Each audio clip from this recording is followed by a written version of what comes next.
రోజుల్లో మనకు అవసరమైనప్పుడు దూదులు తయారు చేసుకోవచ్చు. ఒత్తులు ఏ విధంగా కావాలంటే ఆ ఒత్తులు. నేను మొత్తం క్లీన్ చేసేస్తున్నాను చూడండి. ఈరోజు మనము 3 రకాలుగా ఒత్తులు తయారు చేసుకుంటున్నాము. అది ఏ విధంగా తయారు చేసుకుంటామనేది చూపిస్తానండి. ఫస్ట్ నేను పొడవు ఒత్తులు ఉంటాయి కదా, కాడ ఒత్తులు ఉంటాయి కదా, కాడ ఒత్తులు చేస్తాను. తర్వాత బొడ్డు ఒత్తులు చేస్తాను. అలాగే 365 3 రకాలవి. మనం కాడ ఒత్తులు చేసుకునేటప్పుడు ఇలాగా మనకు అన్నీ ఒకే సైజులో కావాలనుకుంటే ఇలాగ దూది పాటుగా డివైడ్ చేసుకుని పక్కన పెట్టేసుకుంటే మనం చేసుకోవడానికి సింపుల్గా ఉంటుంది, ఈజీగా కూడా ఉంటుంది. చూడండి, ఫస్ట్ దూదిని పలాచగా చేసుకొని ఇలా పొడవుగా చేసుకొని దీన్ని నేను ఒక స్టిక్ రూపంలోనే ఉంటుంది. మనకి అగరబత్తి స్టిక్ ఉంటుంది కదా, దాని మీద ఉన్నది మొత్తం తీసుకొని దాంతో చేస్తున్నాను. ఒక చేతితో దూది తీసుకొని ఒక చేతితో పిక్క తీసుకొని తిప్పుతూ ఉంటే ఎంత ఈజీగా తయారైపోయిందో చూడండి. ఇలాగా మనము ఒక్క నిమిషంలోనే దగ్గర 100 వరకు చేసుకోవచ్చు అనమాట. చాలా చాలా ఫాస్ట్గా అయిపోతాయి అనమాట. సింపుల్గా ముందు మనం అన్నీ రెడీ చేసి పెట్టేసుకుంటే చేసుకోవడం చాలా సింపుల్ అయిపోతుంది.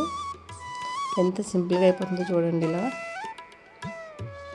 ఇలాగా చేసుకున్న తర్వాత మనము దీపానికి జతతోనే పెడతాము. అంటే 2 ఒత్తులు కలిపి ఒక ఒత్తి కింద తయారు చేస్తాము. అంటే మనం ఒత్తి పెట్టేటప్పుడు జంటగానే పెడతాము. అంటే శివపార్వతులు, లక్ష్మీనారాయణ, లేదంటే శివపార్వతులు ఏదైనా సరే జతతోనే పెట్టాలి ఒత్తులను. ఇవన్నీ చేసి పక్కన పెట్టేసుకున్నాను. ఇదే విధంగా మనము బొడ్డు ఒత్తులు కూడా తయారు చేసుకుంటాము. ఎలా తయారు చేసుకున్నాం చూడండి. సేమ్ అదే విధంగా పొడవుగా తీసుకొని 2 మడిచి దగ్గరగా మనకి ఒత్తు ఎంత పొడవుగా కావాలనుకుంటే అంత పొడవుగా ఒక చేతిలో తీసుకొని ఇలా రౌండ్గా చుడితే అయిపోతుంది. ఇలా లేదు మా మొత్తిపల్లేమో ఇలా అనుకున్న వాళ్ళు దూది పాలు కానీ లేదంటే విభూతి కానీ సహాయంతో కూడా చేతిని పట్టుకొని ఇలా నలిపిన తర్వాత ఆ ఒత్తి దగ్గర పెడితే మన చెయ్యి అనేది బాగా తిరుగుతుంది. చూడండి, అలాగే ఎన్ని ఒత్తులను చేసుకోవచ్చు. ఇవి కూడా మనం తయారు చేసేటప్పుడే జంటగా చేసి ఉంచేసుకున్నాం అనుకోండి, మనము దీపారాధన చేసుకునేటప్పుడు ఈజీగా ఉంటుంది అన్నమాట. ఎందుకంటే అదే టైంలోని 2 కలిపి పెట్టడం వలన ఒత్తులు విడిపోవడానికి ఆస్కారం ఉంటుంది. కాబట్టి మనం తయారు చేసుకునేటప్పుడే 2 ఒత్తులు ఒక ఒత్తు కింద తయారు చేసి పెట్టేసుకుంటే మనం దీపారాధన చేసుకునేటప్పుడు చాలా ఈజీగా ఉంటుంది. చూడండి, అలా కూర్చుంటాయి అన్నమాట. ఎందుకంటే కార్తీక మాసంలో ఆవు నెయ్యి గడ్డ కట్టేస్తుంది కదా, దానివల్ల మనం ముందుగా అలా తయారు చేసి నానబెట్టేసి ఫ్రిడ్జ్లో పెట్టేసుకున్నాం అనుకోండి, మనం పెట్టుకునేటప్పుడు కూడా మనకి ఎలా కావాలంటే అలాగా ఒత్తు అనేది నిలుచుంటుంది అనమాట. ఇలా తయారు చేసి పెట్టేసుకున్నాను. ఇది అయిపోయిన తర్వాత 365 ఒత్తులకి కూడా ఒత్తి చేస్తున్నాను చూడండి. మనము దూది నీట్గా తీసేసుకున్నాం కదా, ఏ డస్ట్ పచ్చకలు లేకుండా ఒక చేత్తో దూది పట్టుకొని ఒక చేత్తో సన్నంగా దారంలాగా తీస్తూ ఉండాలి సన్నంగాన. చూడండి, నేను తీస్తున్నాను కదా అలాగా. ఎప్పుడైనా దారం తెగిపోయింది అనుకోండి, మళ్ళీ అదే దాని జాయిలో పెట్టుకొని లాగుతూ ఉంటే సన్నంగా మనకు ధరలా వచ్చేస్తూ ఉంటుంది.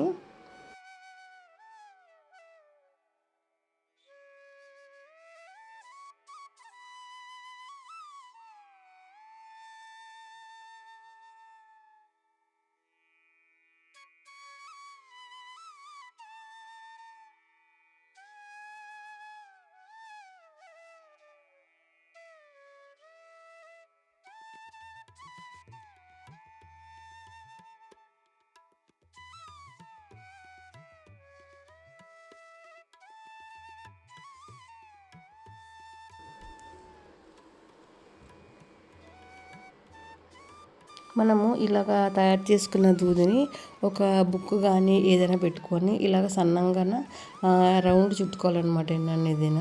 నేను ఇది ఒక 5 రౌండ్లు చుట్టాను. అంటే 5 5 25 కిందన 365కి 65 తీయడం కోసం అని ఇలా చేసాను చూడండి. ముందు నేను చుట్టేసి 300 పక్కన పెట్టేశాను. అలాగే 365కి 65 వేరేగా తీసాను అనమాట. అలాగ మనం వేరుగా పెట్టుకుని 100 65 తీసుకుంటే మనకి ఒక లెక్కగా ఉంటుంది అనమాట. తీసుకునేటం కూడా చాలా సింపుల్గా అండి చేయడం మాత్రం. ఇదైతే మా ఊర్లలోనైతే గుంపుగా కూర్చొని అందరు కూడా దేవుళ్ళ కోసం దీనికోసం మాట్లాడుకొని చేసేవాళ్ళని. బుక్ ద్వారా చేసుకోవచ్చు. ఇది ఇంకా సింపుల్ పద్ధతి అనమాట. మన అరిచేతితోనే మనకి ఎన్ని రౌండ్లు కావాలంటే అన్ని రౌండ్లు చుట్టుకుంటూను నేనైతే ఒక 50 రౌండ్స్ లేదా 45 రౌండ్స్ చుడతాను. అది తీసేసిన తర్వాత మొత్తం అంతా చూడండి ఇలాగా 365 ఒకే ఒత్తి కింద తయారు చేసేసుకోవాలి. ఇలాగా మనకి ఏ విధంగా కావాలంటే ఆ విధంగా పెట్టుకోవచ్చు. అది మన చేతిలో ఉన్నది, మన తయారు చేసుకున్నాం కాబట్టి మనకి ఏ విధంగా కావాలంటే ఆ విధంగా తయారు చేసి పెట్టుకోవచ్చు.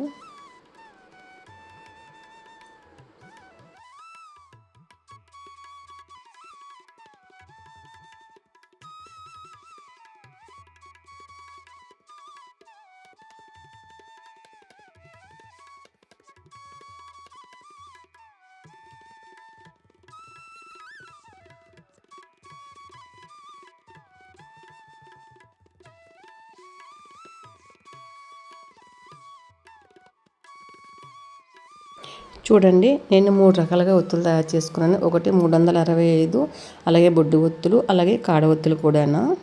ఇలా తయారు చేసి పెట్టేసుకుంటే ముందుగాన మనకి పూజ చేసుకున్నప్పుడు చాలా సింపుల్గా ఉంటుంది. అలాగే ఒత్తులు వెలిగించేటప్పుడు మనం ముందుగా నానబెట్టేసి పెట్టుకుంటే దీపాలు అనేది చాలా మంచిగా వెలుగుతాయి. నేను 365 ఒత్తులు నైట్ సోమవారం ఉదయం వెలిగించాలంటే నైటే ఇలాగ నెయ్యి వేడి చేసుకొని ఒత్తులే వేసి నానబెట్టేసుకొని ఉంటాను. అది అలా చేయడం వలన ఒత్తులు చాలా బాగా వెలుగుతాయి అన్నమాట. ఈ వీడియో నచ్చినట్టయితే ప్లీజ్ లైక్ చేయండి, షేర్ చేయండి, కామెంట్ చేయండి. Thank you so much everyone.